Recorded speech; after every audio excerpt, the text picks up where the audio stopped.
Hi ಪ್ರೈಸ್ ಲಾಟ್ all welcome back to ಅಶೂಸ್ ಬ್ಲಾಗ್ ಯೂಟ್ಯೂಬ್ ಚಾನಲ್. ಇವತ್ತು ನಾನು ನಿಮಗೆ ತೋರಿಸ್ತಿರೋ ರೆಸಿಪಿ ಬಂದ್ಬಿಟ್ಟು home made mayonnaise, little spicy ಆಗಿರೋ ಮಯೋನೀಸ್ನ ತೋರಿಸ್ತಾ ಇದ್ದೀನಿ. ಇದಕ್ಕೆ ಮೊದಲನೇದಾಗಿ 2 ಮೊಟ್ಟೆನ ತೊಗೊಂಡಿದ್ದೀನಿ. ಬಾಯ್ಲ್ಡ್ ಎಗ್ ಬೇಯಿಸ್ಕೊಂಡಿರೋಂತಹ 2 ಮೊಟ್ಟೆನ ತೊಗೊಂಡು ಮಿಕ್ಸರ್ ಜಾರ್ಗೆ ಹಾಕ್ಕೊಳ್ಬೇಕು. ನಂತರ 2 ಒಣಮೆಣಸಿನ್ಕಾಯಿನ ತೊಗೊಂಡಿದ್ದೀನಿ.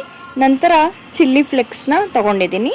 ಒಂದು ಸ್ಮಾಲ್ ಸ್ಪೂನಲ್ಲಿ, ಚಿಕ್ಕ ಸ್ಪೂನಲ್ಲಿ 1 ಸ್ಪೂನ್ ಹಾಕೊತಾ ಇದ್ದೀನಿ ಎಲ್ಲದನ್ನು ನಾನು. ಸ್ವಲ್ಪ ಶುಗರ್ ಹಾಕ್ಕೊಂಡಿದ್ದೀನಿ, ಸ್ವಲ್ಪ ಉಪ್ಪನ್ನ ಹಾಕ್ಕೊತಾ ಇದ್ದೀನಿ, ಸಕ್ಕರೆ, ಉಪ್ಪು, ನಿಂಬೆಹಣ್ಣು ಒಂದು ಸ್ವಲ್ಪ, ಒಂದು 4ರಿಂದ 5 ಡ್ರಾಪ್ಸ್ ಹಾಕ್ಕೊಂಡ್ರೆ ಸಾಕು ಅನಿಸುತ್ತೆ, ಅದೇ ಜಾಸ್ತಿ ಆಗುತ್ತೆ. ಇದಿಷ್ಟನ್ನು ಹಾಕ್ಕೊಂಡು ನಂತರ ಕುಕ್ಕಿಂಗ್ ಆಯಿಲ್, ನೀವು ಯಾವುದು ಕುಕ್ಕಿಂಗ್ ಆಯಿಲ್ ಯೂಸ್ ಮಾಡ್ತಾ ಇದ್ದೀರೋ ಅದನ್ನು 1-2 ಸ್ಪೂನ್, 2ರಿಂದ 3 ಸ್ಪೂನ್ ಹಾಕೋಬೋದು. ಇದಿಷ್ಟನ್ನು ಹಾಕ್ಕೊಂಡು ಬೇಕಾದರೆ ಸ್ವಲ್ಪ ನೀರು ಹಾಕ್ಕೊಬೋದು, ಅದರ್ವೈಸ್ ನೋ ನೀಡ್. ಇದಿಷ್ಟು ಹಾಕ್ಕೊಂಡು ಚೆನ್ನಾಗಿ ಗ್ರೈಂಡ್ ಮಾಡಿಕೊಂಡ್ರೆ ಅದು ನೈಸ್ ಪೇಸ್ಟ್ ಆಗಬೇಕು. ಅಲ್ಲಿವರೆಗೂ ಗ್ರೈಂಡ್ ಮಾಡಿಕೊಂಡ್ರೆ ನಿಮಗೆ ಸೂಪರ್ ಡಿಲಿಷಿಯಸ್ ಯಮ್ಮಿ ಆಗಿರೋ ಹೋಮ್ ಮೇಡ್ ಮಯೋನೀಸ್ ರೆಡಿ ಆಗುತ್ತೆ.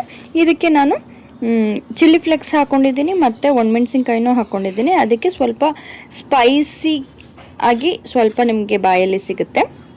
ಯಾರಿಗೆಲ್ಲ ಸ್ಪೈಸಿ ಮಯೋನೀಸ್ ಬೇಕೋ ಅವರು ಈ ಮೆಥಡಲ್ಲಿ ಯೂಸ್ ಮಾಡ್ಕೋಬೋದು. ಇದನ್ನು ರೋಸ್ಟೆಡ್ ಬ್ರೆಡ್ ಜೊತೆಯಲ್ಲಿ ತಿಂತಾ ಇದ್ದರೆ ವಾವ್, ಟೇಸ್ಟ್ ಅಲ್ಟಿಮೇಟ್ ಆಗಿರುತ್ತೆ. ನೀವು ಡೆಫಿನೆಟ್ಲಿ ಟ್ರೈ ಮಾಡಿ ಮನೆಯಲ್ಲಿ. ಇವಾಗ ನಾವು ಔಟ್ಸೈಡಲ್ಲಿ ಮಯೋನೀಸ್ನ ತೊಗೋಬೇಕು ಅಂದರೆ ಸ್ವಲ್ಪ ಕಾಸ್ಟ್ ಜಾಸ್ತಿನೇ ಆಗಿರುತ್ತೆ. ಮತ್ತು ಅದು ಇದು ಪ್ರಿಪೇರ್ ಕೂಡ ಮುಂಚೆನೇ ರೆಡಿ ಮಾಡಿಬಿಟ್ಟು ಸ್ಟಾಕಲ್ಲಿ ಇಟ್ಟಿರ್ತಾರೆ.